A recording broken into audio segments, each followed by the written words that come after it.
Hello dear बच्चों, तो आज हम कंप्लीट करने जा रहे हैं हमारी क्लास 9th साइंस का मोशन चैप्टर। तो सबसे पहले मोशन जो हमारे चैप्टर का नाम है उसी को हम समझते हैं। It means the changing of location of an object. Object means कोई भी सामान जो आप अपने अराउंड देख सकते हो, कोई भी आप सामान ले लीजिए। फॉर एग्ज़ाम्पल आप खुद हुए, आपके साइड में कोई टॉय कार हुआ, या फिर आपके पास टेबल हैं, चेयर हैं, बॉक्सेस हैं। इन सब की अगर आप लोकेशन चेंज करते हो, मतलब इनको एक जगह से दूसरी जगह पर लेकर जाते हो, तो उनमें मोशन है।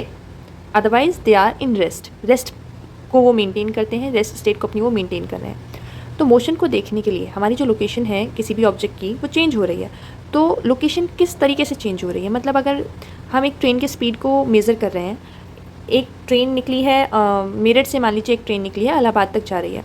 जो इंसान इलाहाबाद पे आया उसके लिए तो वो रुकी हुई है, मतलब उसकी लोकेशन में चेंजेस नहीं हुए। बट जो मेरठ से उसे जाते हुए देख रहा था उसके लिए तो लोकेशन चेंज हो गई। तो सब लोगों के लिए मोशन का अलग अलग पॉइंट ऑफ व्यू हो जाएगा, जाकि ऐसा ना हो, जाकि सबके लिए वो चीज़ एक ही मोशन अगर एक के लिए है तो दूसरे के लिए भी हो। उसके लिए हम एक पॉइंट जो है उसे लोकेट करके रख देते हैं, जिसे हम ऑरिजिन कहते हैं। हम एक पर्टिकुलर पोजीशन को, किसी भी ऑब्जेक्ट की एक पर्टिकुलर पोजीशन को डिफाइन कर देते हैं as a reference point. Reference point मतलब हम जो उसकी लोकेशन मान रहे हैं। मैंने माना कि अगर मेरा रेफरेंस पॉइंट मेरठ है, तो जो इंसान इलाहाबाद से आया वो भी देखेगा कि अच्छा ये मेरठ से चली थी, अब इलाहाबाद पे है, मतलब इसमें मोशन हुआ, ये चल कर आई है। जो मेरठ पे है वो भी देखेगा अच्छा मेरठ से जा रही है। जो बीच में कहीं और भी है, आप मान लीजिए मेरठ और इलाहाबाद के बीच में बरेली से होते हुए गई, या फिर वो पूरे हरियाणा में घूम के आ रही है, उसके बाद इलाहाबाद जा रही है। तो जहाँ से भी वो आ रही है, हरियाणा के जितने भी स्टेशन हुए, आपका बरेली हुआ, जितने भी स्टेशन हुए, उन सब के लिए वो मोशन में होगी, क्योंकि आपने एक लोकेशन उसकी फिक्स कर दी कि आपको जो मोशन है वो मेरठ से चेक करनी है इस ट्रेन की। ओके, तो एक रेफरेंस पॉइंट जब आप स्पेसिफाई कर देते हो कि हाँ इस पर्टिकुलर पॉइंट से मुझे चेक करना है कि मोशन हुई या नहीं हुई, उसको हम कहते हैं हमारी मोशन के लिए साइंस में ऑरिजिन। मोशन अब आपको समझ में आ गया होगा कि जब भी किसी ऑब्जेक्ट की लोकेशन में चेंज होता है तो हम उसे मोशन कहते हैं। लोकेशन में चेंज होने का मतलब क्या हुआ कि पहले वो मेरठ पे थी तो अब इलाहाबाद में है। तो जिस पॉइंट पे वो स्टार्टिंग में है, जहाँ पे लोकेशन मतलब कोई ना कोई तो एक पॉइंट ही होता है, राइट। आप किसी भी चीज़ को एक पॉइंट के थ्रू स्पेसिफाई कर सकते हो। तो इनिशियल का मतलब ही होता है बच्चों स्टार्ट, ठीक है। तो इनिशियल पॉइंट आपके लोकेशन जहाँ पे वो ऑब्जेक्ट ऑलरेडी था जब उसमें मोशन नहीं थी, that is your initial point. और मोशन लाने के बाद जहाँ पे ले जाके आपने उस ऑब्जेक्ट को स्टॉप किया, मान लीजिए एक बॉक्स है आपके पास, वो रखा हुआ था आपके बेडरूम में, और आपने उसे फोर्स दिया और उसको ले जाके रख दिया साइड वाले स्टोर रूम में। तो स्टोर रूम हो गया उसका फाइनल पॉइंट, वो लोकेशन जहाँ पे फाइनली आपने उसे लाकर छोड़ा। इनिशियल पॉइंट लोकेशन का वो पॉइंट जहाँ पे वो ऑलरेडी था, हमारा बॉक्स ऑलरेडी रखा हुआ था, उसमें हमें कोई चेंजेस नहीं किए थे, वो रेस्ट स्टेट पे था। रेस्ट स्टेट पे होने का मतलब है no motion, no motion. Okay, और जब आपने उसमें मोशन लाई, जब उसमें मोशन आई तो वो चला गया, उसने कुछ अपनी मोशन जब शो की तो उसमें चेंज हुआ लोकेशन में, और जिस पोजीशन पे लाके आपने उसे स्टॉप किया, फिर से आप उसे रेस्ट स्टेट में लेके आए, that is your final point. अब आते हैं हम motion along a straight line. तो बच्चा मोशन मतलब चेंज ऑफ लोकेशन है सिर्फ।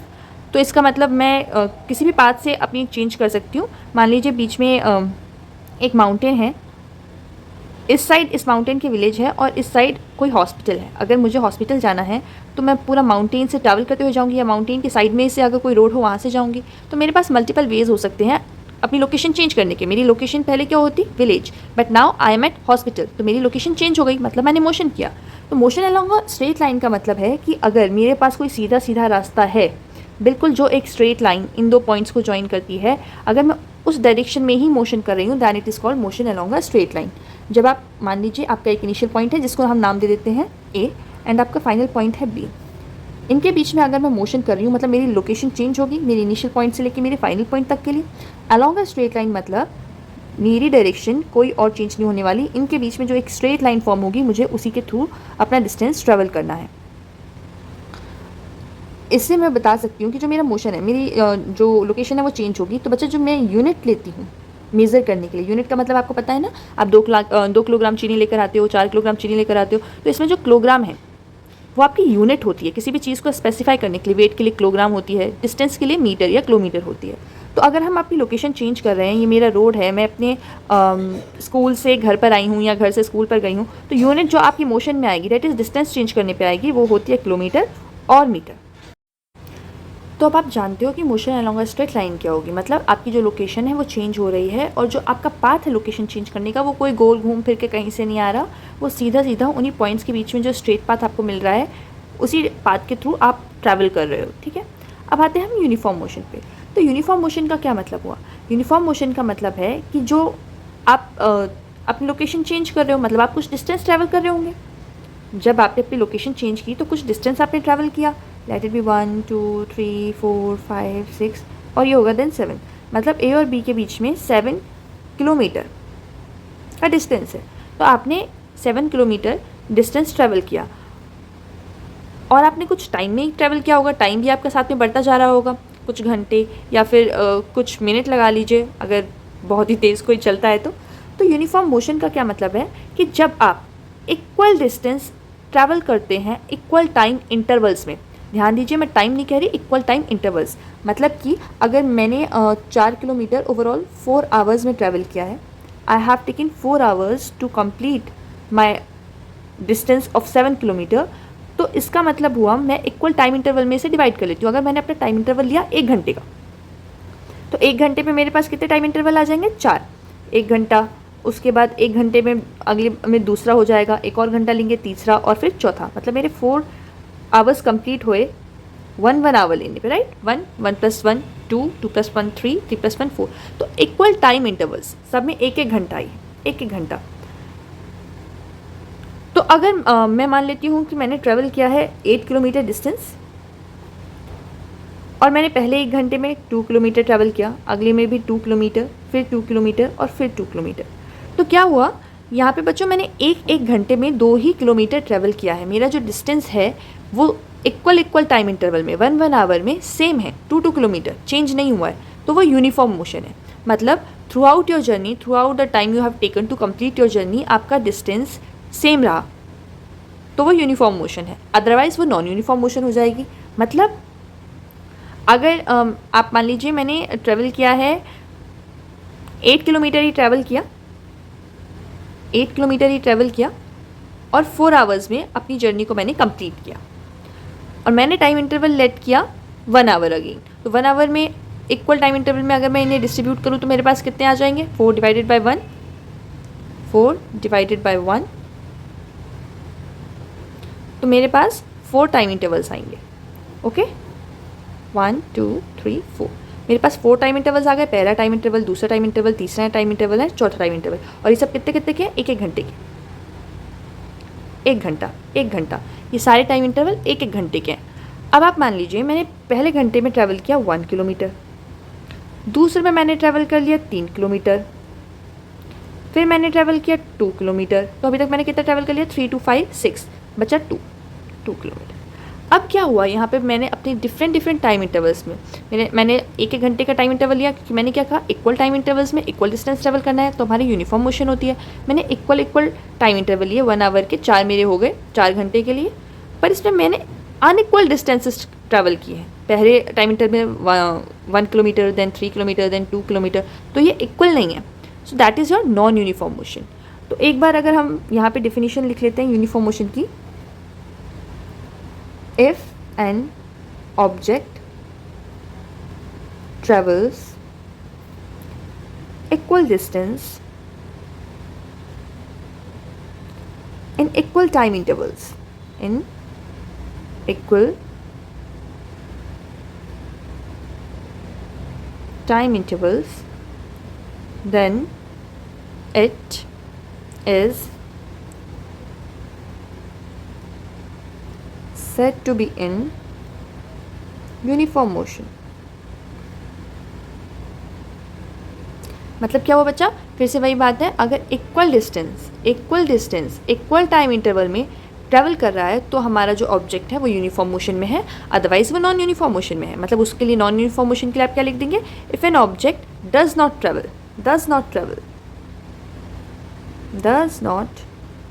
Travel equal distances in equal time intervals, then it is said to be in non-uniform motion. Okay, next topic है हमारा measuring the rate of motion. तो अभी हमने क्या देखा कि इक्वल टाइम इंटरवल में इक्वल डिस्टेंस ट्रेवल कर रहा है तो uniform motion, equal time interval में अनइक्वल डिस्टेंस को कवर कर रहा है तो वो हो गया हमारा नॉन यूनिफॉर्म मोशन। तो रेट ऑफ मोशन अब हमें मेज़र करना है। रेट ऑफ मोशन, तो बच्चा जहाँ पे भी आपको साइंस में, मेनली फिजिक्स में, ये वर्ड रेट देखने को मिले, रेट, इसका मतलब आप समझ जाएं कि जिस भी चीज़ का आपको रेट ट्रेवल करना है, जिस भी चीज़ का आपको मेज़र करना है, जिस भी चीज़ का, ठीक है, उसको आपको टाइम से डिवाइड करना होगा।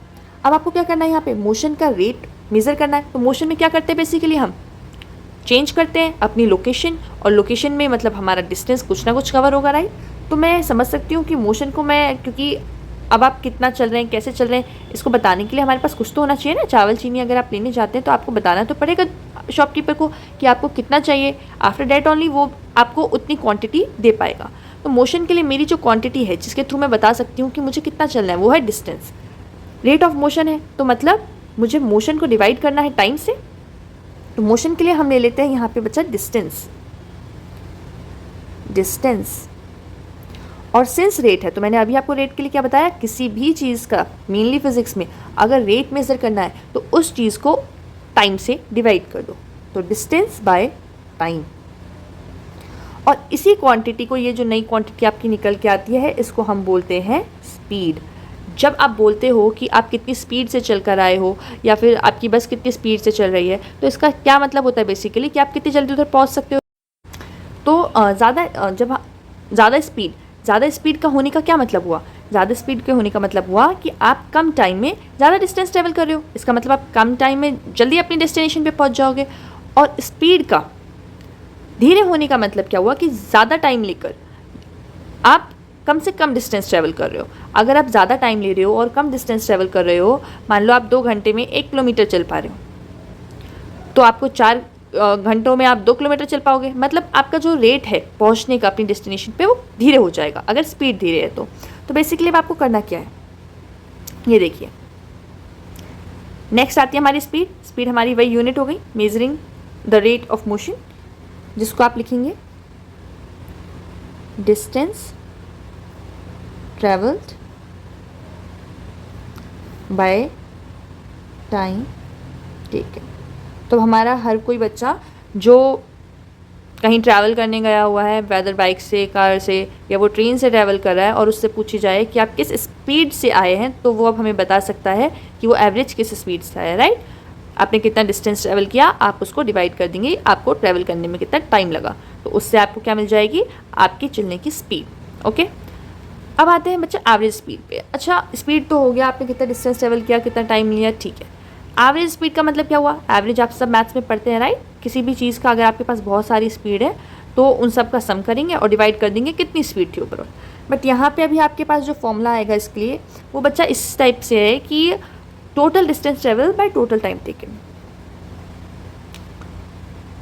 टोटल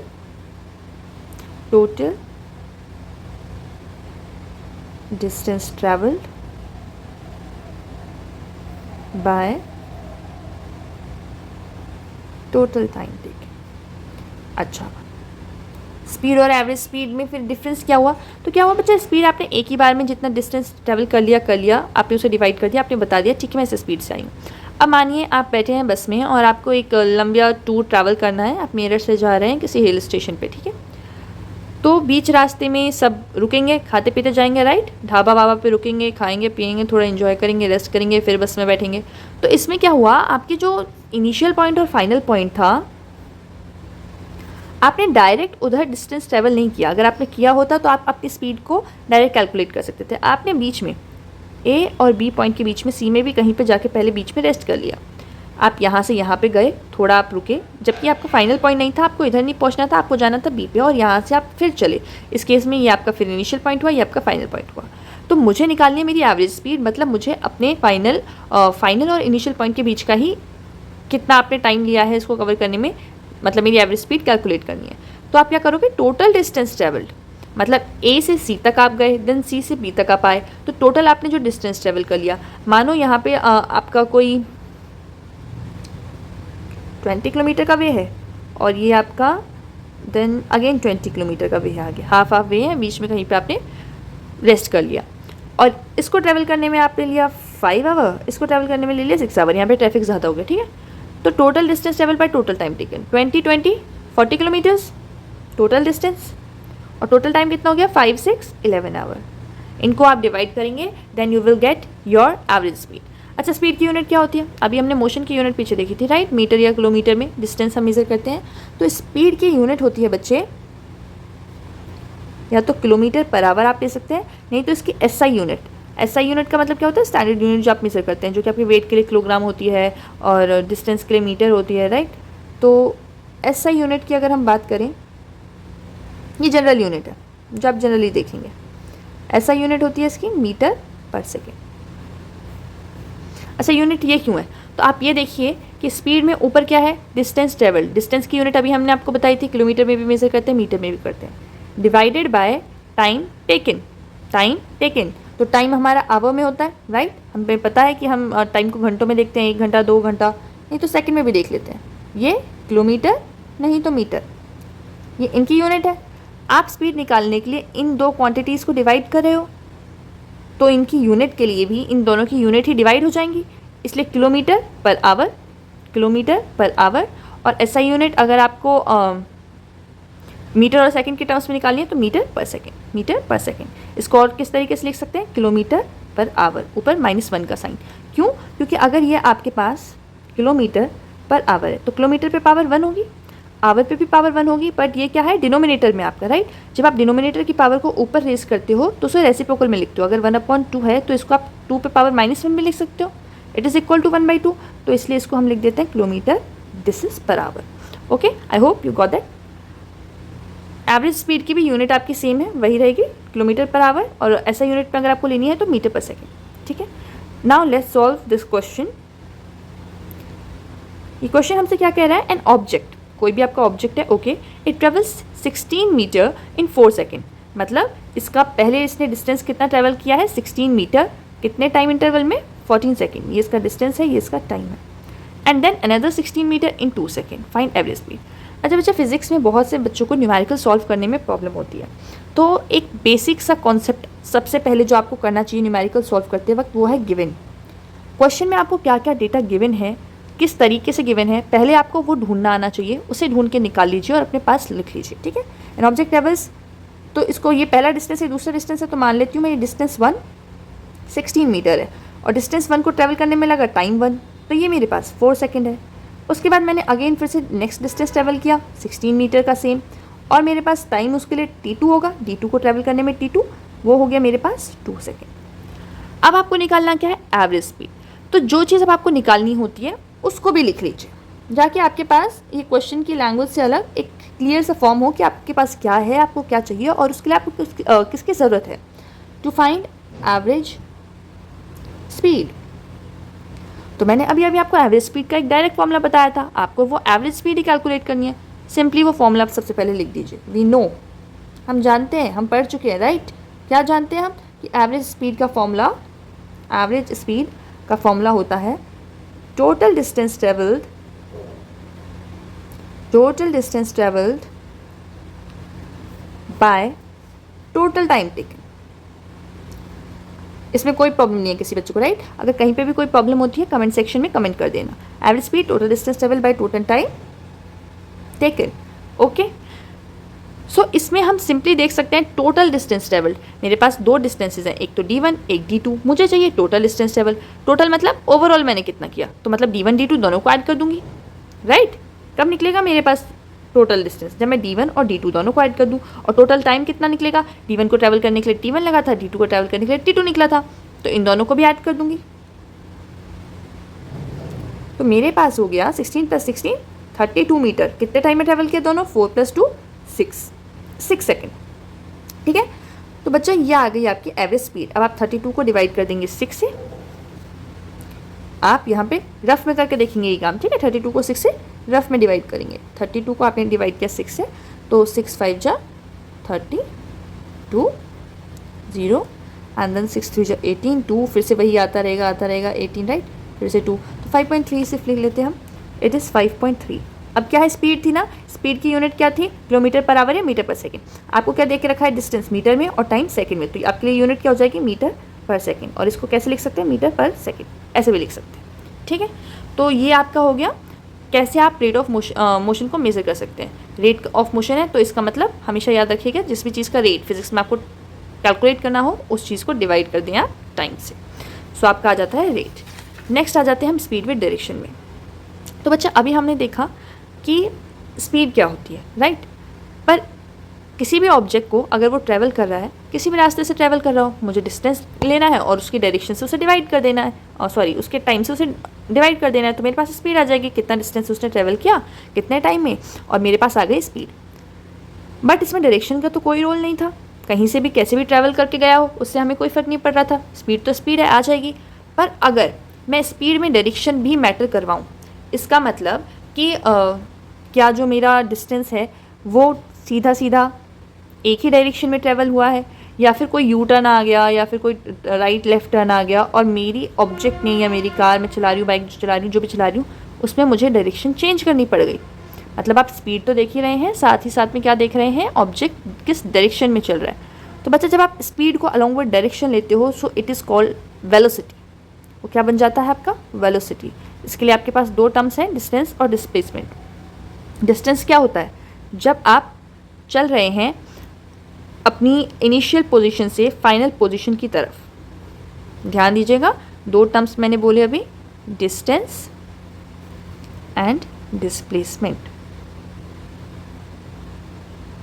ठीक है।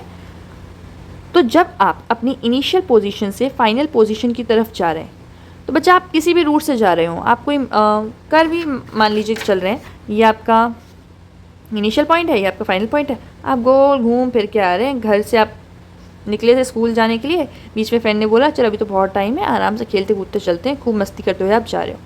तो किसी भी रास्ते से आप गए, पहुँचे तो आप अपने स्कूल पे। This is what we call distance. और डिस्प्लेसमेंट क्या होता है, द शॉर्टेस्ट पाथ। किन्हीं भी दो पॉइंट्स के बीच में शॉर्टेस्ट पाथ हमेशा एक स्ट्रेट लाइन होती है। क्या होती है, एक स्ट्रेट लाइन, ओके। तो जब आप शॉर्टेस्ट पाथ, किन्हीं भी दो पॉइंट्स के बीच का शॉर्टेस्ट पाथ यूज़ करते हो डिस्टेंस कवर करने के लिए, तो उसको हम कहते हैं डिस्प्लेसमेंट। यही डिस्टेंस भी हो सकता है आपका, डिस्टेंस सब है, जितने भी रास्तों से आप इससे यहाँ तक पहुँच पाओ वो सब डिस्टेंस है, पर डिस्प्लेसमेंट सिर्फ एक है, शॉर्टेस्ट डिस्टेंस। डिस्प्लेसमेंट क्या होता है, शॉर्टेस्ट डिस्टेंस, ठीक है, जो कि हमेशा एक स्ट्रेट लाइन होती है, और डिस्टेंस जिसमें थ्रू आप वहाँ तक चल कर आए हैं। अच्छा, इसमें एक और कॉन्सेप्ट आता है जिससे बच्चे जनरली कंफ्यूज हो जाते हैं। ये अगर मेरा इनिशियल पॉइंट है, मान लीजिए मैं स्कूल चली गई, छुट्टी हो गई, स्कूल से वापस घर आ गई, बीच में मेरा डिस्टेंस है 60 किलोमीटर। तो घर से स्कूल जाने में, this is my home, this is my school, घर से स्कूल जाने में और स्कूल से वापस घर आने में मैंने डिस्टेंस कितना ट्रैवल कर लिया बच्चा, पहले मैं घर से स्कूल गई, 60 किलोमीटर चली, स्कूल से मैं फिर घर गई, फिर से मुझे 60 किलोमीटर ही चलना पड़ा, 60 + 60 120 किलोमीटर। ये मेरा हो गया डिस्टेंस, डिस्टेंस। बट अब मैं डिस्प्लेसमेंट की बात करूँ तो मैं घर पे थी और मैं घर से स्कूल पे गई, ठीक है, पर स्कूल से मैं वापस कहाँ गई, घर पे आ गई। तो मतलब जब मैं चली थी तो मेरे इनिशियल पॉइंट क्या था, मेरा घर, और फाइनल पॉइंट क्या है, जब मैं ओवरऑल मोशन के बाद अपनी लोकेशन चेक कर रही हूँ, फाइनल पॉइंट फिर से मेरा घर ही है। डिस्प्लेसमेंट क्या हो गई, शॉर्टेस्ट पाथ, जहाँ से गई थी वहीं पे हूँ, यही मेरा इनिशियल, यही मेरा फाइनल, तो इसके बीच में कुछ डिस्टेंस है क्या, शॉर्टेस्ट पाथ 0।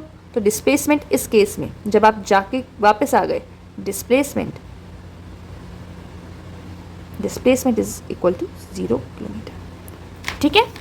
तो अब आगे देखते हैं, सेम केस उधर क्या है, डायरेक्शन मैटर कर रही थी आपकी डिस्प्लेसमेंट और डिस्टेंस में डायरेक्शन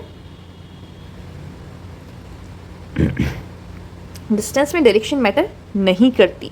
आप कहीं से भी गोल घूम फिर के आ रहे हो, आप अपनी फाइनल पॉइंट पे पहुंच गए, दैट्स इनफ। डायरेक्शन मैटर नहीं कर रही, सिर्फ मैग्नीट्यूड मैटर कर रहा है। मैग्नीट्यूड क्या होता है, यहाँ पे जब हमने देखा कि डिस्टेंस कितना है 120 किलोमीटर, तो जो नंबर की वैल्यू आपको मिलती है वो होती है आपकी मैग्नीट्यूड।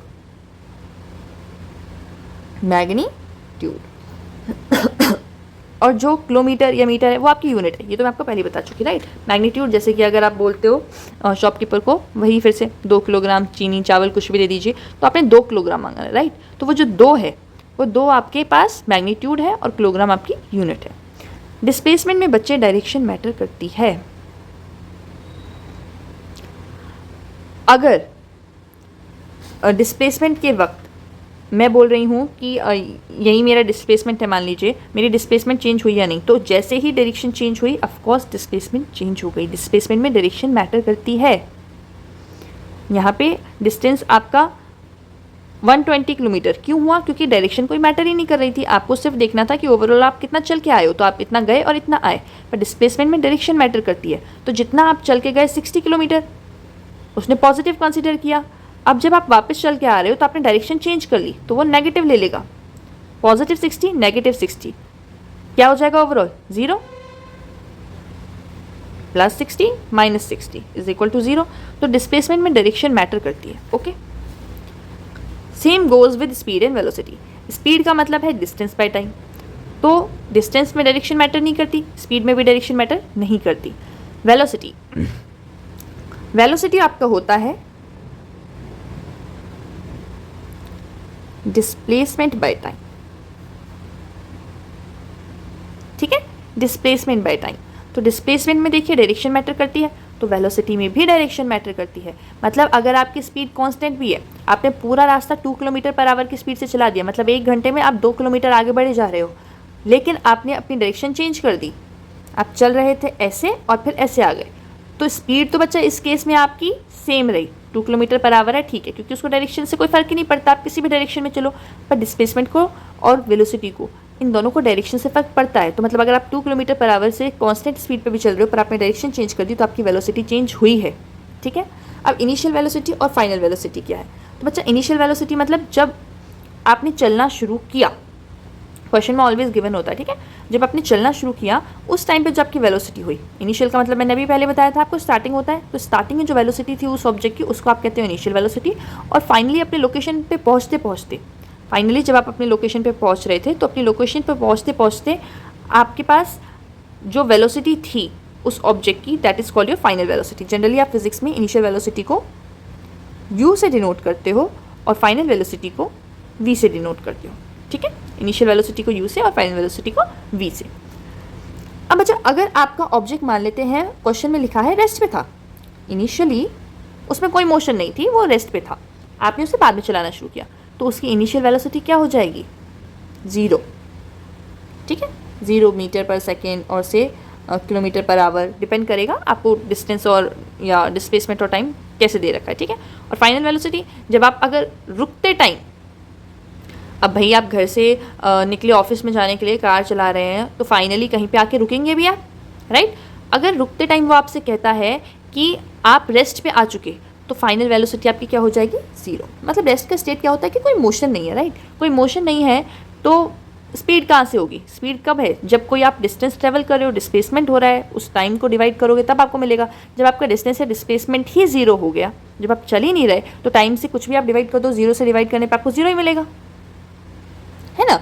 तो इनिशियल वेलोसिटी अगर आप रेस्ट पे थे, आप पहले से नहीं चल रहे थे, तो आपका 0 मीटर पर सेकेंड आपको लेना है। और अगर आपको कहता है कि फाइनली जब आप अपनी लोकेशन पे पहुंचे तो आप रेस्ट पे आ गए, तो फाइनल वेलोसिटी आपको अपनी 0 कंसीडर करनी है। एवरेज वेलोसिटी, तो बच्चा अगर आपको इनिशियल वेलोसिटी दे रखी है और आपको फाइनल वेलोसिटी दे रखी है, आपको दो वेलोसिटी दे रखी है और इनकी आपको क्या निकालनी है? एवरेज कैलकुलेट करनी है। तो हमें मैथ्स में मार्क्स भी कैलकुलेट करने पड़ते हैं, राइट। आपके अलग अलग सब्जेक्ट में अलग अलग मार्क्स आते हो, टीचर आपसे पूछता है आपके एवरेज मार्क्स कितने आए, तो आप क्या करते हैं 5 सब्जेक्ट्स में आपको जितने भी सब्जेक्ट्स में मार्क्स मिले अलग अलग, उन सबको ऐड ऑन करते हैं और डिवाइड कर देते हैं 5 से। 5 से क्यों? क्योंकि आपके पास 5 सब्जेक्ट के मार्क्स थे। वैसे भी हमें एवरेज वेलोसिटी कैलकुलेट करनी है, तो हमारे पास 2 वेलोसिटीज़ हैं बच्चा, इनिशियल वेलोसिटी और फाइनल वेलोसिटी। तो क्या करूँगी मैं एवरेज वेलोसिटी निकालने के लिए? दोनों को ऐड कर दूँगी। इनिशियल वेलोसिटी को किससे डिनोट करते हैं? u से, फाइनल वेलोसिटी को v से। अब मेरे पास कितने नंबर है, कितने बार मैंने किन चीज़ों को ऐड किया है? u और v 2 है। एवरेज निकालने के लिए क्या करते हैं? डिनोमिनेटर में उसी नंबर से डिवाइड कर देते हैं। So this is the formula for average velocity. आप बोलेंगे एवरेज स्पीड में तो दीदी total distance travel by total time taken था, एवरेज वेलोसिटी में भी सेम कॉन्सेप्ट होगा। ये फॉर्मूला आपको कब लगाना है? जब आपको इनिशियल वेलोसिटी और फाइनल वेलोसिटी दे रखी है और आपसे पूछ रहा है एवरेज वेलोसिटी क्या होगी, तो आपको दोनों को ऐड कर देना है और डिवाइड कर देना है उसे 2 से। अगर आपको दे रखा है कि मेरे पास टोटल डिस्प्लेसमेंट इतना हुआ है इतने टाइम में, अब बताइए एवरेज वेलोसिटी क्या होगी, तो इसके लिए फॉर्मूला हो जाएगा total displacement bye total time. Okay, I hope यहाँ तक आपको सब क्लियर है, कोई कन्फ्यूज़न नहीं। तो आगे बढ़ते हैं, फिर से हमारे पास आ गया एक क्वेश्चन। ऑडोमीटर क्या होता है? सबसे पहले तो ऑडोमीटर एक डिवाइस होता है जो कि मेजर करता है कि आपने कितना डिस्टेंस ट्रेवल कर लिया। हमारे पास दो डिवाइसेस होते हैं ना, एक तो ये ऑडोमीटर और एक स्पीडोमीटर। स्पीडोमीटर मेजर करता है स्पीड को आपके व्हीकल की, मेजर्स स्पीड। और जो ऑडोमीटर होता है ये मेजर करता है distance travelled, it measures distance travelled. तो स्पीडोमीटर एक ऐसा डिवाइस है जो कि मेजर करता है स्पीड ऑफ अ व्हीकल, और odometer is a device which measures the distance travelled by a vehicle. ठीक है, तो ऑडोमीटर ने हमें बताया कि हम एक कार 2000 किलोमीटर से उसकी रीडिंग हमने स्टार्ट की। ठीक है, तो कार की रीडिंग अगर 2000 किलोमीटर से स्टार्ट ही हुई है, मतलब हमने कार ड्राइव करनी शुरू नहीं की और इसको इनिशियली वो 2000 किलोमीटर दिखा रहा है, इसका मतलब 2000 किलोमीटर तो वो पहले ही चल चुकी होगी, राइट? अब चलते ही तो 2000 किलोमीटर चल नहीं लेगी, मतलब 2000 किलोमीटर उसने ऑलरेडी ट्रैवल कर रखा है एट द स्टार्टिंग पे ही। अगर वो 2000 किलोमीटर दिखा रही है, मतलब ये ऑलरेडी 1000 किलोमीटर वो पहले ट्रैवल कर चुका है। अभी की जर्नी में मुझे वो इंक्लूड नहीं करना है। Of a trip and 2400 kilometre at the end of the trip. अच्छा भाई, देखिए ऑडोमीटर है, एक कार हमने ऑन की, स्टार्टिंग में वो दिखा रहा है कि 2000 किलोमीटर डिस्टेंस। ऑडोमीटर का काम है डिस्टेंस ट्रेवल मेजर करना। 2000 किलोमीटर दिखा रहा है, मतलब पहले कभी ओवरऑल जो है वो कार 2000 किलोमीटर ट्रैवल कर चुकी है। मेरी जर्नी पर मैंने शुरू की है ए से। ठीक है, फाइनल पॉइंट मेरा है बी, और उधर मैं कितना डिस्टेंस ट्रैवल कर चुकी? 2400 किलोमीटर। ठीक है, इफ़ द ट्रिप, मतलब ए से बी तक जाने की यही मेरी ट्रिप है, इसमें मैंने कितने लिए? 8 घंटे। कैलकुलेट करनी है मुझे एवरेज स्पीड कार की। तो मैंने आपको पहले ही बोला, न्यूमेरिकल में आपको जो चीज़ दी हुई है उससे आपको क्या चाहिए, क्योंकि आपको क्या निकालना है वो आपको देख लो, तो आपको कोई भी डाउट नहीं रह जाएगा। आप खुद सॉल्व कर सकते हो अपने फिजिक्स के न्यूमेरिकल्स को, किसी भी टाइप का न्यूमेरिकल इजीली। ठीक है, सो अब देखते हैं मुझे क्या चाहिए मेरी एवरेज स्पीड के लिए। टोटल डिस्टेंस ट्रेवल, हमें पता है कि एवरेज स्पीड क्या होती है? Total distance travelled bye total time taken.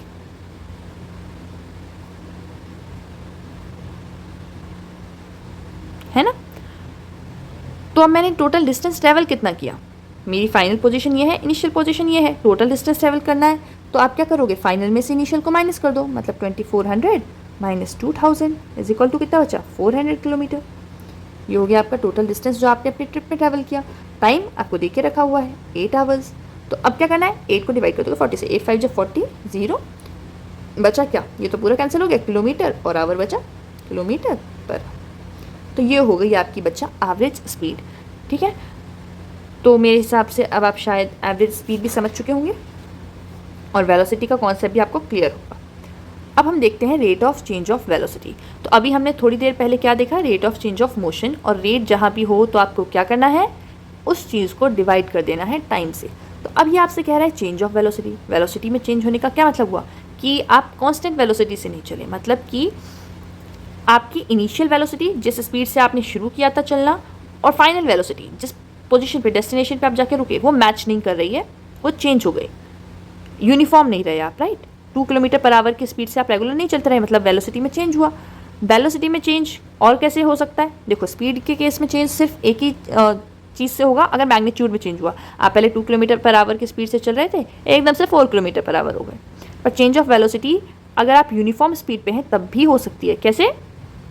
Yes, distance जो आप ट्रेवल कर रहे हो वो सेम टाइम इंटरवल में कवर करने के बाद भी अगर आपने डायरेक्शन चेंज कर दी तो आपकी वेलोसिटी चेंज हो जाएगी। पर स्पीड के साथ ऐसा नहीं है, क्योंकि उसमें डायरेक्शन मैटर नहीं करती। तो rate of change of velocity है। तो बच्चा मैंने अभी आपको बताया था फाइनल वेलोसिटी को हम किससे डिनोट करते हैं? v से, गुड। और इनिशियल वेलोसिटी को u से। रेट है, चेंज ऑफ वेलोसिटी है, मैंने कर दिया चेंज, फाइनल माइनस इनिशियल, ठीक है। और रेट है, तो रेट है मतलब डिवाइड किससे करना है? टाइम से। Very nice. तो अब जैसे हमने rate of change of motion को एक नाम दे दिया था, वो एक न्यू क्वांटिटी मेरे पास आई थी, राइट, और मैंने उसको क्या नाम दिया था, स्पीड। वैसे ही अब जो rate of change of velocity है इसको हम बोलते हैं एक्सीलरेशन। इसका मतलब ये जो एक्सीलरेशन है इसका फॉर्मूला क्या हो गया, v minus you upon T. v क्या है आपकी, v अभी बताया था, good good, final velocity, it's final velocity. u क्या है, इनिशियल वेलोसिटी। चेंज किस में हुआ, फाइनल और इनिशियल में, तो फाइनल में से माइनस कर दिया मैंने इनिशियल, तो मुझे पता चल गया कि कितना चेंज हुआ, है ना। और उसको डिवाइड कर दिया हमने टाइम से, कि हमने टोटल वो जो मेरा डिस्टेंस है वो कितने टाइम में ट्रेवल किया। तो एक्सीलरेशन, एक्सीलरेशन का मतलब क्या हुआ, देखो आपकी जो बाइक है वो चल रही है पहले 2 किलोमीटर पर आवर की स्पीड से। ये मेरा ए से बी के बीच का डिस्टेंस है जो मुझे ट्रैवल करना है, मान लीजिए 60 किलोमीटर्स का है। तो पहले 20 किलोमीटर में आप चले 2 किलोमीटर पर आवर से, मतलब हर एक घंटे में आपने मान लीजिए ये ट्रैवल किया है 20 किलोमीटर्स, राइट, 20 किलोमीटर्स है, आपने 20 किलोमीटर्स ट्रैवल किया है 5 आवर्स में।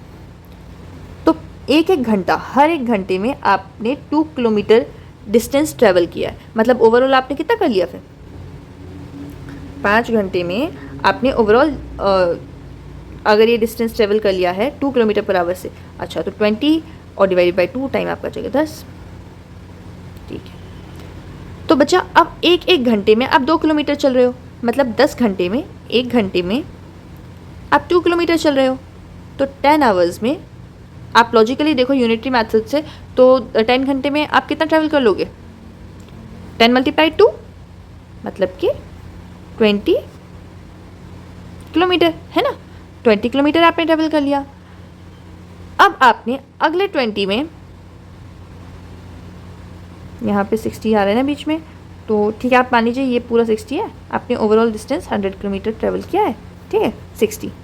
नेक्स्ट 60 किलोमीटर आप ट्रैवल कर रहे हो 5 किलोमीटर पर आवर से, ठीक है।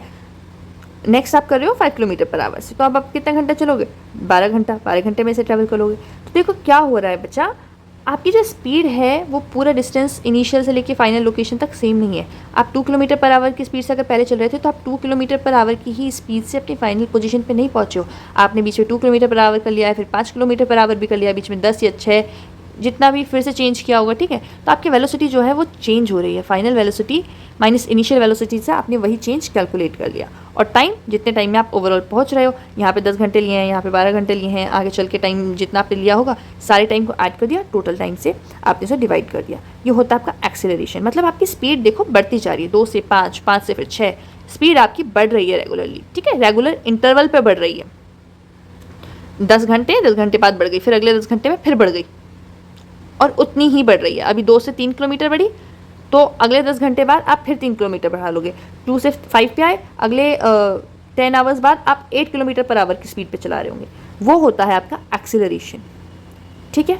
और जब यही नेगेटिव हो जाए, देखो अब rate of change of velocity है, तो इसमें भी डायरेक्शन मैटर करती है, डायरेक्शन मैटर करती है। मतलब अगर आपने डायरेक्शन चेंज कर दी तो आपका एक्सीलरेशन चेंज हो जाएगा, चाहे वो 3 किलोमीटर पर आवर स्क्वायर की रेट पे ही आप कर रहे हो, बट तब भी वो चेंज हो जाएगा, ठीक है, ओके। तो अब हम देखते हैं बच्चा, डायरेक्शन एक्सीलरेशन में भी मैटर करती है। अगर मेरी जो एक्सीलरेशन है, एक्सीलरेशन जो मैं कर रही हूँ वो नेगेटिव में चली जाती है, मतलब मैं अपनी स्पीड को उस पर्टिकुलर रेट से कम कर रही हूँ, 3 किलोमीटर पर आवर की स्पीड मेरी बढ़ नहीं रही है, घट रही है, तो उसी चीज़ को हम क्या बोलते हैं, डिसेलरेशन। डिसेलरेशन मतलब क्या हो गया, वो ये क्या हो गया मेरा deceleration, negative acceleration,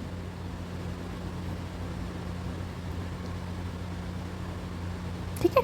negative acceleration को हम क्या बोलते हैं, डिसेलरेशन, ओके। अब देखो यूनिट क्या होगी मेरी एक्सीलरेशन की, यूनिट तो बहुत मैटर करती है हर उसमें, है ना। यूनिट क्या होगी, v माइनस यू, ये हैं क्या आपके वेलोसिटी ऑलरेडी। वेलोसिटी की यूनिट क्या होती है, मीटर पर सेकेंड, और फिर आप डिवाइड कर रहे हो फिर से टाइम से, मीटर पर सेकेंड, मतलब इसको ऐसे लिख लेते हैं, ठीक। और डिवाइड कर रहे हो उसको आप फिर से टाइम से, डिवाइड कर रहे हो टाइम से, टाइम की यूनिट सेकेंड। अब जब आप डिवाइड करते हो तो आपको पता है ना क्या करते हैं हम क्या करते हैं, अगर 1/2 है उसको मैं डिवाइड कर रही हूँ 3 से, तो मैं क्या करूँगी 1/2 को मल्टीप्लाई कर दूँगी, उल्टा कर दूँगी इस नंबर को, 3 है मतलब नीचे 1 होगा, 1/3, आंसर 1/6। वैसे ही अब मैं इसको अगर चेक करूँ तो ये क्या हो जाएगा, मीटर पर सेकेंड इंटू 1/2, मतलब कि metre per second square, second into second, second का स्क्वायर। और सिंस फिर से डिनोमिनेटर में अगर मुझे इसको ऊपर लेकर जाना है, ये 1/6 था, इसको मैं कैसे लिख सकती हूँ, 6 पे पावर -1, 6 पे पावर 1 है अभी, इसको ऊपर लेकर जाऊँगी तो इसको ऊपर लेकर जाने में मेरा न्यूमरेटर में मैं लेकर जाऊँगी तो पावर क्या हो जाती है, नेगेटिव। तो वैसे ही अब मैं इस यूनिट को लिख सकती हूँ मीटर पर सेकेंड स्क्वायर और मीटर पर सेकेंड पे पावर -2, ठीक है। किलोमीटर पर आवर स्क्वायर भी आप लिख सकते हो चाहो तो, kilometre per our square, depend करेगा आपको डिस्टेंस किलोमीटर में दिया है कि मीटर में दिया है, ठीक है। चलो तो अब देखते हैं नेक्स्ट क्वेश्चन सॉल्व करते हैं। क्या है, starting from a stationary position. कहाँ से स्टार्ट कर रहे हैं हम, स्टेशनरी पोजीशन से। अगर पोजीशन स्टेशनरी है मतलब रेस्ट है, वो चल नहीं रहा, तो आपकी जो इनिशियल वेलोसिटी हो गई, पोजीशन रेस्ट पे थी तो इनिशियल वेलोसिटी क्या होगी, बताओ बताओ मेरे होशियार बच्चों।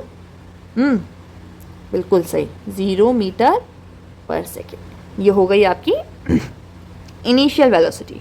Rahul pedals his bicycle to attain velocity, ठीक है।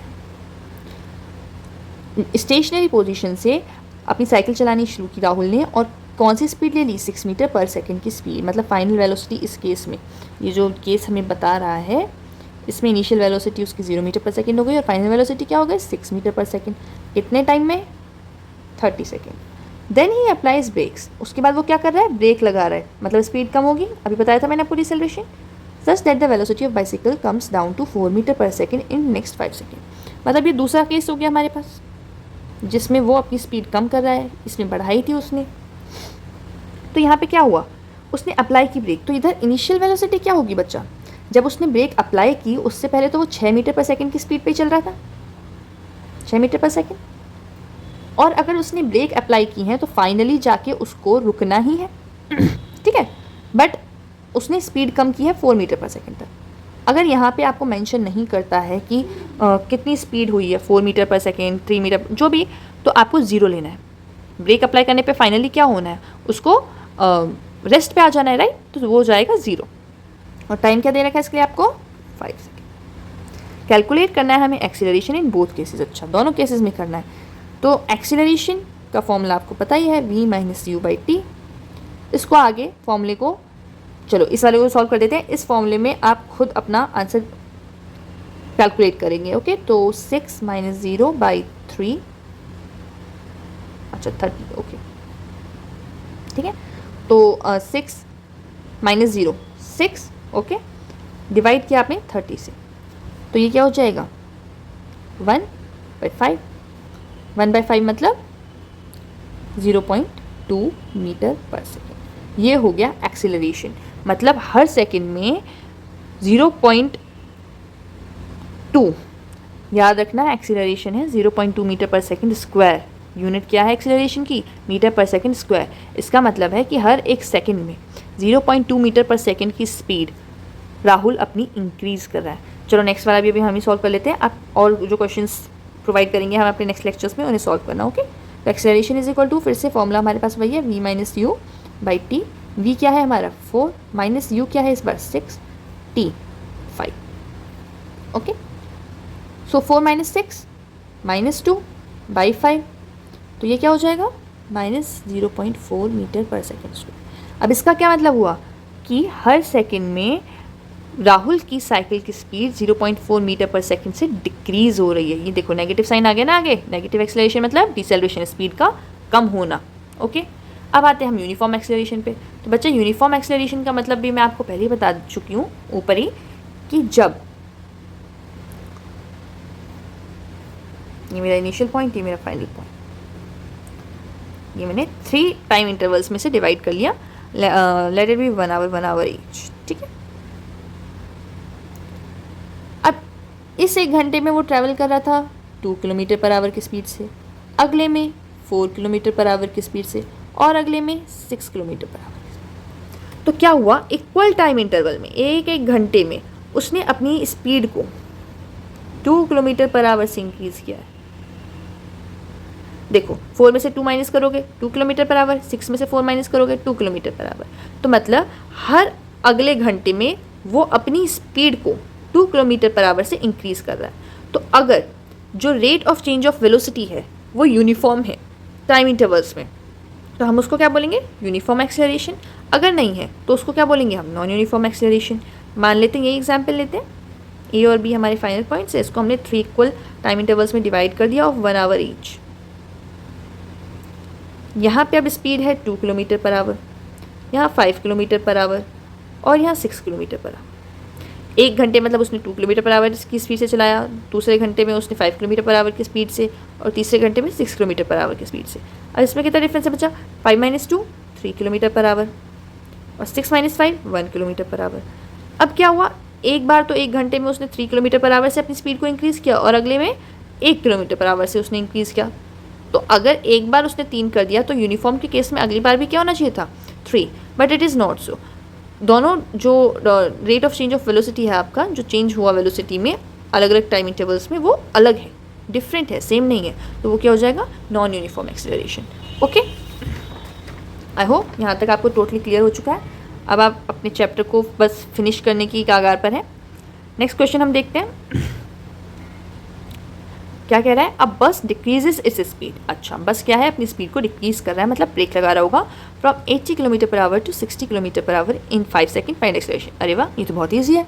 तो आप क्या करेंगे? सबसे पहले गिवन ढूंढेंगे। क्या है गिवन? बस डिक्रीज कर रहा है स्पीड को इससे, मतलब जब बस ऑलरेडी चल रही है राइट, इस स्पीड पे चल रही है, तो ये क्या हो जाएगी आपकी initial velocity. Yes, u is equal to 80 kilometre per hour. And then उसने कम कर दिया, डिक्रीज़ की है स्पीड यहाँ से यहाँ पे, मतलब ये आपकी फाइनल वेलोसिटी हो गई। अब जब उसने ब्रेक अप्लाई कर ली तो final velocity that is v आपकी कितनी हो चुकी है? 60 किलोमीटर पर आवर। कितने टाइम इंटरवल में बच्चा? 5 सेकेंड।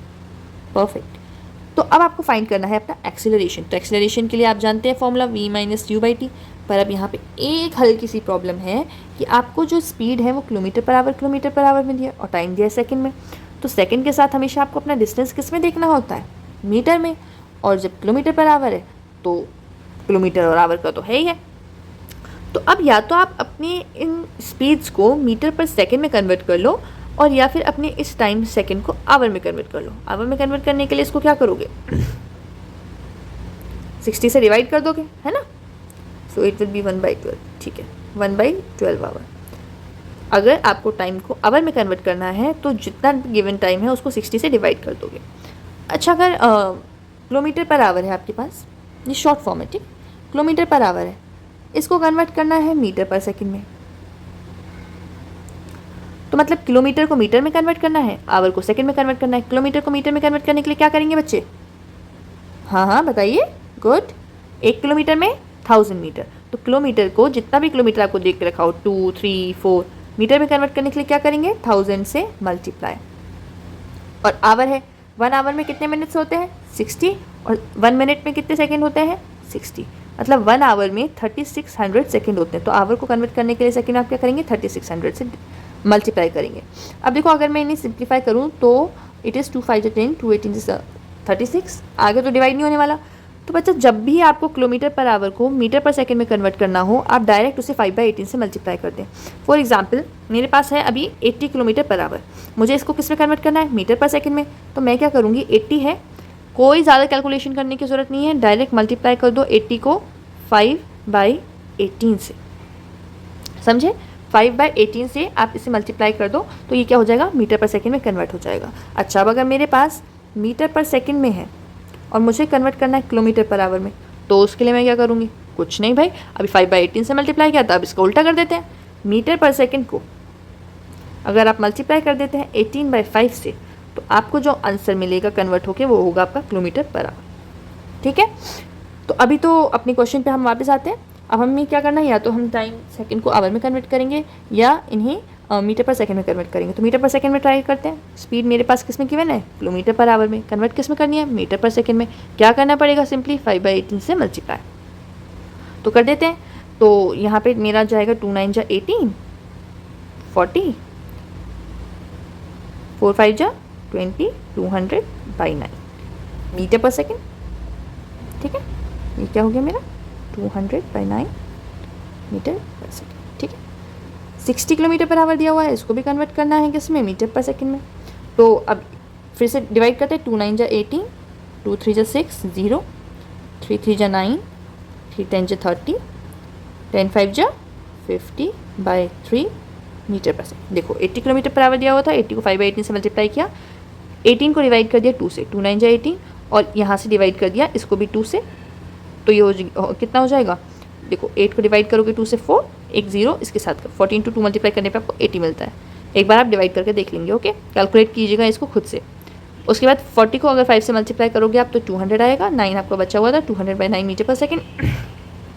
और सिमिलरली अगर आप इधर करते हो 60 को किलोमीटर पर आवर को चेंज करने के लिए मीटर पर सेकेंड में 5 बाई 18 से आप डिवाइड करोगे, अच्छा डिवाइड करोगे तो इसका मतलब रेसिप्रोकल से मल्टीप्लाई हो जाएगा, वो मीटर पर सेकंड से किलोमीटर पर आवर में। ओके, तो यहाँ पे आपने मल्टीप्लाई किया और फिर आपने कन्वर्ट किया, तो 2 से डिवाइड किया 9, यहाँ पे भी 2 से डिवाइड करोगे 30, अगेन हमने क्या किया, हमने इसको 3 से डिवाइड कर दिया, 3 3 जा 9, और इसको भी 3 से डिवाइड किया, 3 10 जा 30। अब हमारे पास बचा 10 3, आगे और सिंप्लीफाई नहीं हो रहा कट होके, तो मैंने 10 को 5 से मल्टीप्लाई किया 50 divided by 3 metre per second. Okay, तो यहाँ पर हम लिख लेते हैं 50 बाई 3 मीटर पर सेकेंड। अब आप मीटर पर सेकेंड में से माइनस कर सकते हैं। अच्छा, तो अब फ्रैक्शंस माइनस करने पड़ेंगे, तो इससे अच्छा हम इसको 9 पे ही छोड़ देते, 9 पे छोड़ते तो ये 30 हो जाता है ना, 35। ठीक है, इसको हम कैसे लिख सकते हैं, मुझे बनाना है 9, तो मैं इसको 3 से मल्टीप्लाई कर दूँगी, 3 3 जा 9, ऊपर भी 3 से ही मल्टीप्लाई कर दूँगी, 3 से मल्टीप्लाई करने पे 5 3 जा 15, 150 मीटर पर सेकेंड। ओके, तो इसको लिख लेते हैं हम 150 बाई 9 इक्विवेलेंट, माइनस करने में हमें ईजी होगा।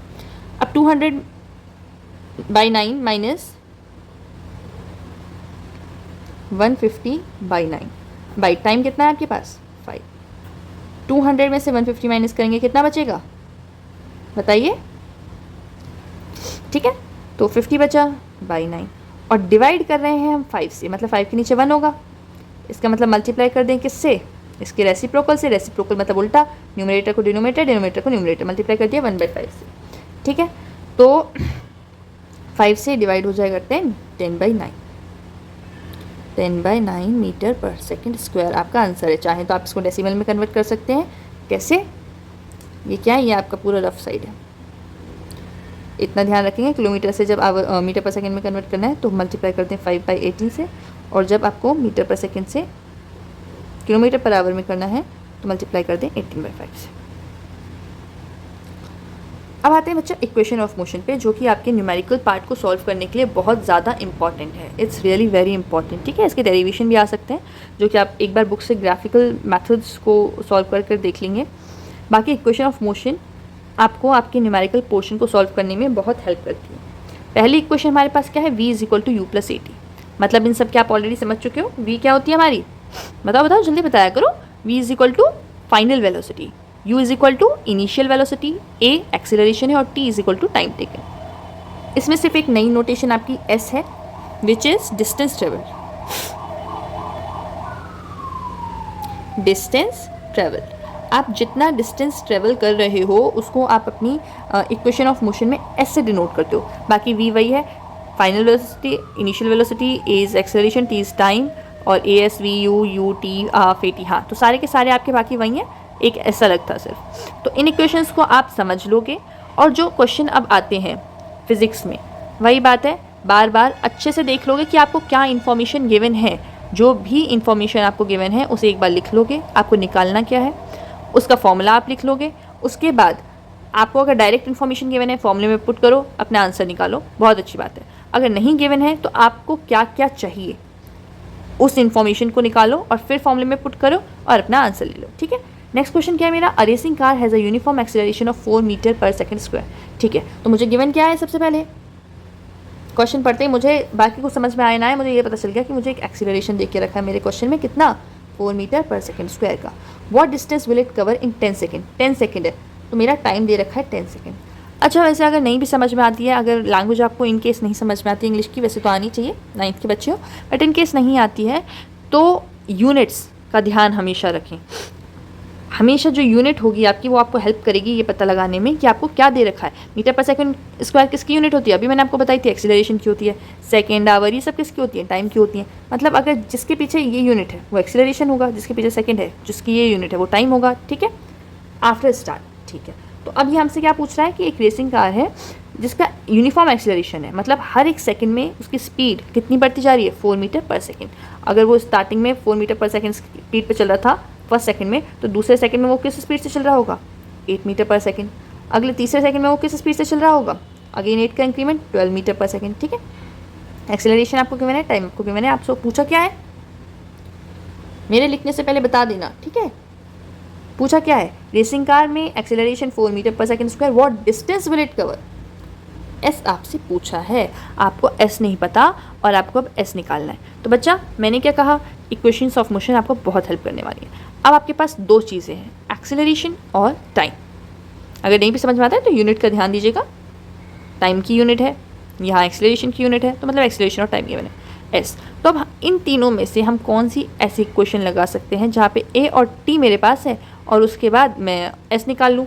तो एस देखो मेरे पास दो ही इक्वेशन में है ना, इन दो इक्वेशन में, पर इससे अगर मुझे एस निकालना है तो मेरे पास होना चाहिए ए तो है, वी यू, ओहो वी यू तो है नहीं, टी है सिर्फ। चलो कोई बात नहीं, दूसरा लगा के देखते हैं। अगर इसमें एस निकालें तो मेरे पास टी हाँ है, ए हाँ वो भी है, यू नहीं है।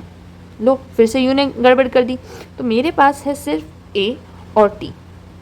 अच्छा आफ्टर स्टार्ट, अच्छा एक चीज़ और मेंशन कर लो भाई, आफ्टर स्टार्ट मतलब इनिशियल पोजीशन क्या थी उसकी, रेस्ट। स्टार्ट हुई है अभी, वो पहले किसी स्पीड पे चल नहीं रही थी। वेलोसिटी कब होती है, जब आप मोशन में हो, तो पहले चल ही नहीं रही थी, स्टार्टिंग अभी हुई है। तो यू क्या होगा, जल्दी बताओ, जल्दी जल्दी जल्दी, good, 0 metre per second. Metre per second हम किस लिए ले रहे हैं, क्योंकि हमारा टाइम और जो एक्सीलरेशन है वो हमें मीटर और सेकंड के रिस्पेक्ट में ही दिया है। अदरवाइज किलोमीटर पर आवर भी ले सकते हो, जब चल ही नहीं रहा तो kilometre per our low, metre per second लो, क्या जा रहा है। तो इसलिए हम मीटर पर सेकंड कंसिडर कर रहे हैं। ठीक है, आफ्टर स्टार्ट था इसलिए किसी भी पॉइंट को मिस नहीं करोगे। आफ्टर स्टार्ट था इसलिए इनिशियल वेलोसिटी क्या होगी, 0 मीटर पर सेकेंड। अब हम क्या कर सकते हैं, अब हमारे पास u भी है, हाँ a भी है और मेरे पास t भी है और s मुझे निकालना है। तो अगर कोई भी इक्वेशन मेरे पास होती है जिसमें सिर्फ एक वेरिएबल अननोन है और बाकी सारे नोन है, तो वो वैल्यू तो हम निकाल ही सकते हैं। इक्वेशन में क्या करना है, बस सारी वैल्यूज पुट कर देनी है। तो ये होती है मेरी first equation of motion, this is my second motion of equation and this is my third motion of equation. तो as by using second motion of equation, okay direct लिखते हैं वी नो जो इक्वेशन ऑफ मोशन टॉपिक है उससे हमें पता है, क्या पता है भाई, कि एस की वैल्यू होती है U T plus half A T square. ठीक है, U T plus half A T square होती है। अब आपने गिवन, आपको जो भी वैल्यूज़ हैं वो आपको पुट कर देनी है बस। यू की वैल्यू क्या है 0, टाइम 10 सेकेंड, ये हो गया, प्लस क्या करना है हाफ, ए की वैल्यू क्या आपके 4, टी की वैल्यू 10 और 10 का क्या करना है आपको स्क्वायर। तो 0 इंटू 10 तो क्या हो गया 0 प्लस हाफ इंटू 4, यहाँ से 2 हो जाएगा। और 10 का स्क्वायर क्या होता है, 10 का स्क्वायर होता है 100, तो 100 इंटू 2 200, मतलब कि डिस्टेंस 200। यूनिट क्या लिखोगे जल्दी बताओ, डिस्टेंस है मीटर या किलोमीटर में होते हैं, यहाँ पे किलोमीटर तो कहीं दिया नहीं है, metre per second square second, तो हमेशा आपके सेकंड के साथ क्या था मीटर, है ना मीटर। तो डिस्टेंस कितना ट्रेवल कर लिया आपने 200 मीटर और ये हो गया आपका आंसर। ठीक है, सो आई होप कि आपको समझ में आया होगा कैसे निकालते हैं। अच्छा इसी को हम और तरीके से भी निकाल सकते हैं। कभी भी अपने आप को ना रिस्ट्रिक्ट मत करो कि हाँ ये चीज़ सीख लिया अभी इधर ही रहना है। अलग अलग तरीक़ों से अपने आप को एक्सप्लोर करने की कोशिश करो, जाके किसी भी टाइप का क्वेश्चन दे आप उसको इजीली सॉल्व कर पाओ। इसको हम और किस तरीके से सॉल्व कर सकते हैं, ये वाला मैं करके बता देती हूँ। आगे के जो क्वेश्चंस आपके होंगे बुक में, इंडेक्स क्वेश्चंस एक्सरसाइज, वो आप कर करके मुझे बताओगे। ठीक है, नहीं कोई भी क्वेश्चन समझ में आता है कमेंट कर सकते हो। अब देखो मेरे पास ए गिवन था, टी गिवन था, यू गिवन था। मैंने देखा कि एस मुझे कैलकुलेट करना है, मेरे पास दो ही इक्वेशन में अवेलेबल है 2 और 3, U T A. Second equation से अगर मुझे एस निकालना है तो इन तीनों की ज़रूरत थी, जो कि मुझे मिल गया और मैंने डायरेक्ट पुट करके निकाल लिया। अगर मैं अपनी थर्ड इक्वेशन को यूज़ कर कर ही एस को निकालना चाहती हूँ तो मुझे क्या क्या चाहिए, ए वी यू, पर मेरे पास क्या है ए टी। एक तो आपने देख लिया जो भी गिवन है उससे डायरेक्ट आपने डेटा पुट करना है। पर अगर आपके पास मान लीजिए कभी सफिशिएंट डेटा नहीं है, मतलब अगर यहाँ पे यू नहीं होता टी और ए टी में आप अटक गए। जैसे कि आप थर्ड इक्वेशन को नहीं लगा सकते। क्यों नहीं लगा सकते? क्योंकि आपके पास ए है, यू है, ए है, यू है, पर आपके पास वी नहीं है, वी नहीं है। तो ऐसे केस में आप क्या करोगे बच्चा? अगर आपके पास सेकेंड इक्वेशन ऑफ मोशन का ऑप्शन नहीं होता तो अब आपको वी निकालना पड़ेगा। वी को कैसे निकाल सकते हो? तो आपके पास एक और इक्वेशन है, first equation, v is equal to u plus a t. तो वी निकालने के लिए आपको यू चाहिए, यू हाँ जी है, ए चाहिए, ए हाँ जी है, टी चाहिए, टी हाँ जी है। तो मतलब v की वैल्यू क्या हो जाएगी? u 0 plus a 4 into T 10, मतलब कि 40 मीटर पर सेकेंड। ये आपकी v की वैल्यू हो जाएगी। तो अब आपके पास v की भी वैल्यू है। अब आप s की वैल्यू को अपनी थर्ड इक्वेशन को यूज़ करके निकालेंगे। आपके पास v की वैल्यू है, u की वैल्यू है, a की वैल्यू है, और s की वैल्यू निकाल के आप मुझे कमेंट बॉक्स में कमेंट करके बताएंगे कि क्या वो 200 मीटर जो हमने सेकेंड इक्वेशन को यूज़ करके निकाली थी उसकी जैसी सेम आई या नहीं। ओके, अब आपका लास्ट टॉपिक बच्चा यूनिफॉर्म सर्कुलर मोशन। अभी हमने पढ़ी थी motion along a straight line, right. तो उसमें क्या था? Motion along a straight line में हमारी जो मोशन थी, जो हमारी चेंज हो रही थी लोकेशन, वो एक स्ट्रेट लाइन के अलोंग हो रही थी, एक स्ट्रेट लाइन के अलोंग। तो सर्कुलर मोशन है तो ऑफकोर्स जो मेरी मोशन है, मतलब ऑफकोर्स मेरी ऑब्जेक्ट की लोकेशन चेंज हो रही है, पर सर्कुलर है तो वो सर्कुलर पाथ में होगी। सर्कुलर पाथ को हमेशा होने का मतलब है इनिशियल पोजीशन और फाइनल पोजीशन सेम है। सर्कल पूरा कंप्लीट करना है, राइट। सर्कल पूरा कंप्लीट करने के लिए इनिशियल और फाइनल तो कंप्लीट होनी चाहिए। अगर आपने बीच रास्ते में कहीं छोड़ दिया तो सर्कल तो कंप्लीट होगा ही नहीं। इनिशियल पोजीशन और फाइनल पोजीशन सेम होनी चाहिए। यूनिफॉर्म सर्कुलर मोशन है, इसका मतलब क्या हुआ? Speed remains constant, speed remains constant. क्योंकि यूनिफॉर्म सर्कुलर मोशन है तो मोशन, यूनिफॉर्म मोशन का मतलब आपको पता ही है क्या होता है? Equal distance travelled in equal time taken. ये जो यूनिफॉर्म है इसका मतलब अभी आपने क्या देखा था? Equal distance travelled in equal time intervals, right. तो यूनिफॉर्म सर्कुलर मोशन का क्या मतलब हुआ? कि इक्वल डिस्टेंस आप चल रहे हो, डिस्टेंस आप इक्वल कवर कर रहे हो इक्वल टाइम में। 1 घंटा ही अगर मान लेते हैं या फिर 2 घंटा मान लेते हैं, 2 घंटे में 4 किलोमीटर, तो ये 2 घंटा पहला, इसमें 4 किलोमीटर, फिर 4 किलोमीटर 2 घंटे में, फिर 2 घंटे में 4 किलोमीटर, 2 घंटे में 4 किलोमीटर, 2 घंटे में 4 किलोमीटर, ठीक है। तो इक्वल टाइम इंटरवल में आप इक्वल डिस्टेंस ट्रेवल कर रहे हो। और सर्कुलर मोशन है तो मतलब एक जो पाथ है, आपकी डायरेक्शन जो है वो एक सर्कल बन रही है। अच्छा, तो अब इसमें क्या वेलोसिटी भी चेंज नहीं होगी? जल्दी बताइए, स्पीड तो चेंज होगी नहीं, क्या वेलोसिटी चेंज नहीं होगी? यूनिफॉर्म सर्कुलर मोशन है तो एक्सीलरेशन है या नहीं, ये मेरा आपसे क्वेश्चन है। एक्सीलरेशन है या नहीं है? कमेंट बॉक्स में जल्दी से कमेंट कीजिए, एक्सीलरेशन है या नहीं है। तो सिंपली देखो बच्चा, यूनिफॉर्म सर्कुलर मोशन है। अगर मोशन यूनिफॉर्म है मतलब मैं इक्वल टाइम में इक्वल डिस्टेंस ट्रेवल कर रही हूँ। और मेरी एक्सीलरेशन कब होती है? जब मेरी वेलोसिटी में चेंज हो, जब मेरी वेलोसिटी में चेंज हो, मतलब फाइनल और इनिशियल अलग अलग हो। अगर यहाँ पे इनिशियल 4 थी तो जो मेरी फाइनल है वो 8 हो, 6 हो, 3 हो, 2 हो, कम भी हो सकती है, ज़्यादा भी हो सकती है, पर सेम ना हो। क्योंकि अगर सेम होगी तो v माइनस यू क्या हो जाएगा? 4 minus 4 0 by T, time interval चाहे कुछ भी हो। अब 4 माइनस 4 0 हो गया, किसी से भी डिवाइड करोगे 0 ही आएगा। मतलब अगर स्पीड आपकी सेम है तो चेंज 0। कोई भी चीज़ सेम होती है तो ऑफकोर्स उसके बीच का चेंज क्या होता है? 0 ही होता है। अगर आपका वेट पहले 53 किलोग्राम था, आप बहुत ही टाइम बाद फिर अपना वेट मेजर करने गए, फिर से 53 किलोग्राम में, चेंज कितना हुआ वेट में? 0। तो एक्सीलरेशन इसका मतलब नहीं होना चाहिए, सही है ना? नहीं होना चाहिए, बट एक्सीलरेशन है यूनिफॉर्म। अगर सर्कुलर मोशन नॉन यूनिफॉर्म है तब तो एक्सीलरेशन होगा ही होगा, नॉन यूनिफॉर्म के केस में तो एक्सीलरेशन होता ही है। बट अगर सर्कुलर मोशन है और यूनिफॉर्म भी है तो एक्सीलरेशन बच्चा होगा। क्यों? क्योंकि एक्सीलरेशन क्या है? वो वेलोसिटी पे डिपेंड करती है, उसमें भी डायरेक्शन मैटर करता है। ये एक वेक्टर क्वांटिटी है। वेक्टर क्वांटिटी वो क्वांटिटी मतलब तो कोई भी मात्रा आपकी, किलोग्राम, मीटर, ये सब जो भी आप पढ़ते हो, वेट, हाइट, लेंथ, ये सब क्वांटिटीज़ आती हैं। वेक्टर क्वांटिटी मतलब वो क्वांटिटीज़ जिनमें डायरेक्शन मैटर करती है, और एक्सीलरेशन में डायरेक्शन मैटर करती है क्योंकि ये वेलोसिटी पे डिपेंड करता है। अब स्पीड तो चेंज नहीं हो रही, अच्छी बात है, यूनिफॉर्म हो गया, पर वेलोसिटी तो चेंज हो रही है ना।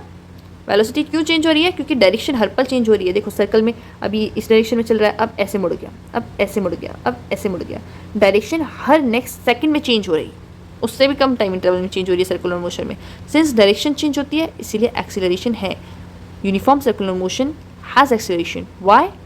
Because of change in direction, because of change in direction.